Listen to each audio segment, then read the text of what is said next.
And so it begins, not with a whisper, but with a seismic shift that few saw coming. The political landscape of New York City, a stage known for its drama and power plays, is about to be rewritten. But with a roar that echoed from Astoria to Albany, shaking the very foundations of established power. This wasn't just a minor tremor, it was a full-blown political earthquake, felt in every borough and beyond. On a humid June night, something fundamental shifted in New York City politics. The old guard faced a reckoning, and the winds of change began to howl.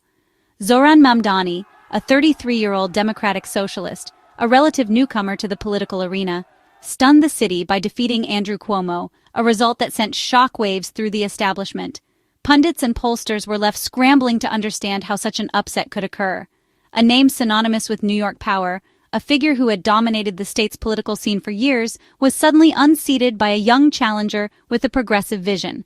This wasn't just an election, it was a referendum on the status quo. It was a political earthquake, a dramatic upheaval that exposed deep fault lines within the city's political landscape, shaking the Democratic Party to its core, forcing a period of intense introspection and reevaluation. The party's leadership is now grappling with the implications of this stunning defeat.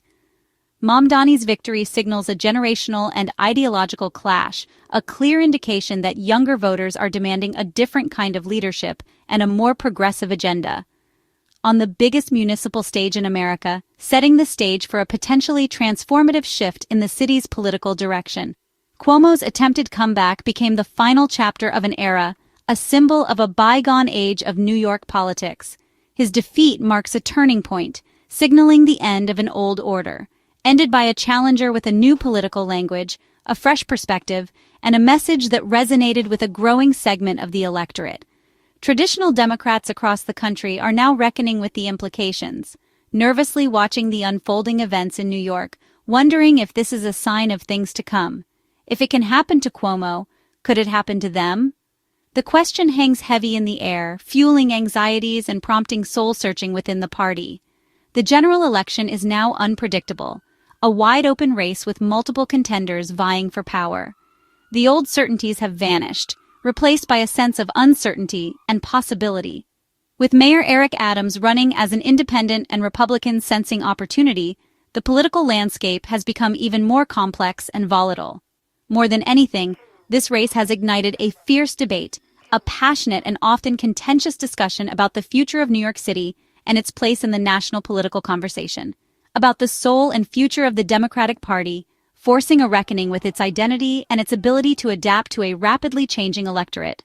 Is the party of Roosevelt and Kennedy, the party of the New Deal and the Great Society, now becoming the party of Bernie Sanders and Whoiszohranmamdani? Is this the new face of the Democratic Party, a reflection of a growing progressive movement? The answer is still unfolding, and the future of New York City politics hangs in the balance. Only time will tell what the ultimate outcome will be.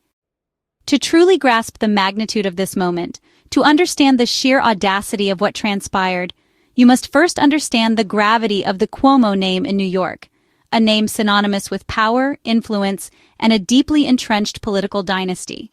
For decades, the Cuomos have shaped the state's landscape, their decisions resonating through every corner of New York. Power, ambition, a relentless drive, and winning. The Cuomos didn't just participate in politics, they defined it. They set the rules, they commanded the stage, and they rarely, if ever, faced a challenge they couldn't overcome. Andrew Cuomo, despite scandal, despite the controversies that swirled around him, was still a formidable force, a political titan who seemed almost untouchable. He possessed an aura of invincibility, a reputation forged in the fires of countless political battles. With unmatched name recognition, a war chest overflowing with resources, and the unwavering support of a vast network of allies. His potential mayoral run was seen as a calculated power play, a strategic maneuver to reclaim his legacy, to silence his critics, and to once again assert his dominance over the New York political landscape. It was a move many saw as inevitable, a return to form for a man who had always been destined for greatness. Enter Whoiszohranmamdani, a democratic socialist from Queens, a young, charismatic, and fiercely independent voice rising from the grassroots, armed not with deep pockets or powerful connections, but with a grassroots army, a dedicated force of volunteers fueled by passion and a shared vision for a better New York. and a resonant message, a message that spoke directly to the concerns and aspirations of everyday New Yorkers, a message of hope, change, and a more equitable future. Mamdani's campaign didn't play Cuomo's game. It defied it, challenged it, and ultimately transcended it. No corporate PACs, no backroom deals, just 5,000 volunteers, knocking on doors, making phone calls, and spreading the word. And millions in small donations, a testament to the power of collective action and the belief that ordinary people can make a difference. His strategy, relentless organizing, a tireless commitment to engaging with voters on a personal level, and digital savvy, a mastery of social media and online platforms to connect with a new generation of voters. Connecting with voters on issues like transit, the lifeblood of the city, and affordability, the crushing weight on the shoulders of so many New Yorkers. While Cuomo relied on old-school tactics, the same playbook that had served him for years, Mamdani's campaign felt born from the city's streets in 2025, a reflection of the energy, diversity, and progressive spirit of a new generation. He doubled down on progressive convictions, refusing to compromise or water down his message, betting New Yorkers wanted real change, a fundamental shift in the way politics was done.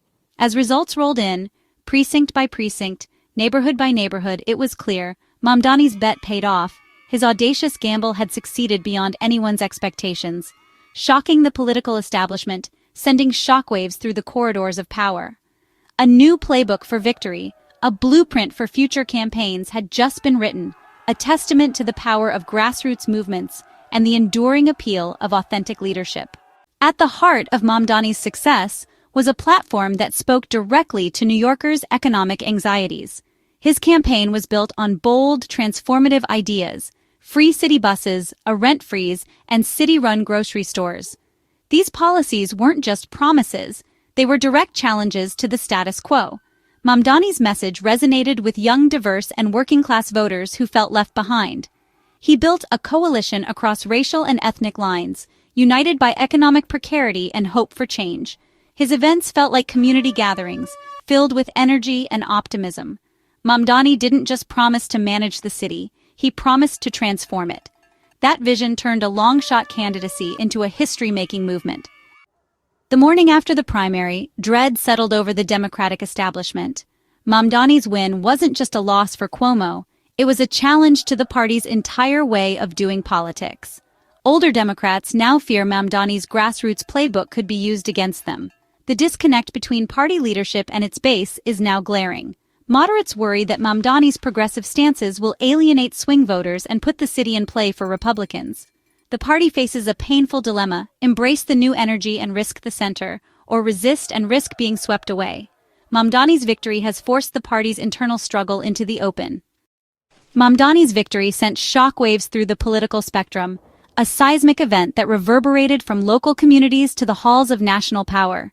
The unexpected win immediately ignited a firestorm of debate and speculation, exposing deep divisions not only within the electorate but also within the very structure of the political establishment. The chasm between different ideologies and visions for the future became starkly apparent. Progressives like Bernie Sanders celebrated, hailing Mamdani's triumph as a watershed moment for their movement. They saw it as validation of their long-held beliefs and a sign that the political landscape was shifting in their favor, calling it a win for working people tired of the establishment, a rejection of the status quo, and a demand for real change. They believed it signaled a growing appetite for policies that prioritize the needs of ordinary citizens over corporate interests. Republicans seized the moment, framing Mamdani's victory as a dire warning about the dangers of radicalism. Branding Mamdani a radical and warning of economic ruin, painting a picture of chaos and instability if his policies were ever implemented on a larger scale. They used the victory to galvanize their base and raise funds for future elections. For them, he's a wedge to split moderates from Democrats nationwide, a symbol of the party's supposed drift towards extremism. Inside the party, moderates sounded alarms, expressing deep concern about the potential fallout from Mamdani's success, fearing the socialist label would hurt them in swing districts, making it harder for them to win elections and maintain their seats in Congress. Others saw hope, a chance to revitalize the party and connect with voters who had become disillusioned with traditional politics. Mamdani's authenticity and focus on economic justice, they argued, could re-engage disaffected voters, particularly young people and those who felt left behind by the current economic system. "He shows you can win by being bold and honest," said one progressive lawmaker, "by speaking directly to the concerns of everyday people." The debate is clear. The victory has forced a reckoning within the Democratic Party and beyond. Is the future of the Democratic Party moderation or movement politics? Will it embrace bold progressive ideas, or will it stick to a more centrist path? Mamdani's win has made that question impossible to ignore, forcing the party to confront its identity and its direction. The party's next steps will define its identity, shaping its future, and determining its ability to connect with voters in a rapidly changing world. The stakes are high, and the choices it makes in the coming months will have profound consequences for the political landscape. Wall Street felt the full force of Mamdani's win. His platform, higher corporate taxes, surcharges on the wealthy, and expanded social services, directly threatens their interests. Financial elites are mobilizing, planning to pour millions into the general election to back a centrist alternative. This sets up a battle: Mamdani's grassroots army versus Wall Street's financial firepower. Supporters see Wall Street's opposition as proof their candidate is a real threat to entrenched power. Wall Street bets it can convince voters Mamdani's vision is dangerous. The outcome will reveal who truly holds power in New York. Is Mamdani's win a blueprint for progressives nationwide, or a New York anomaly? New York's unique mix of liberal, diverse, and activist voters made it fertile ground for his campaign. Cuomo's baggage made him a perfect foil for a challenger promising integrity and reform, but the issues that fueled Mamdani, inequality, housing, and distrust of the system, are national. His fusion of grassroots organizing and digital strategy is highly transferable. Building a multiracial working-class coalition is what the Democratic Party needs everywhere. The debate continues, but candidates across the country are studying Mamdani's playbook. The next wave of campaigns may look a lot like his. Mamdani's victory sends a powerful message to young, diverse, and working-class potential leaders. He proved you can win without big donors or compromising your ideals. His campaign, powered by small donations and volunteers, shattered the myth that politics is closed to outsiders. Expect a surge of bold, progressive candidates inspired by his success. This new energy could transform the Democratic Party, making it more responsive and dynamic. Mamdani's win may have inspired a generation to step into the arena. The dust is settling, but the Democratic Party's landscape is forever changed. Mamdani's victory is a watershed moment, forcing the party to choose its future. One path: resist, double down on centrism, and try to contain the progressive wave. The other: embrace the energy and ideas of the grassroots and build a multiracial, working-class coalition. The coming months will reveal which path the party takes. Will the establishment undermine Mamdani or rally behind him? The stakes are high. The party faces a crisis of identity in a changing America. Mamdani didn't create this crisis, but his victory has forced it into the open, and there's no turning back.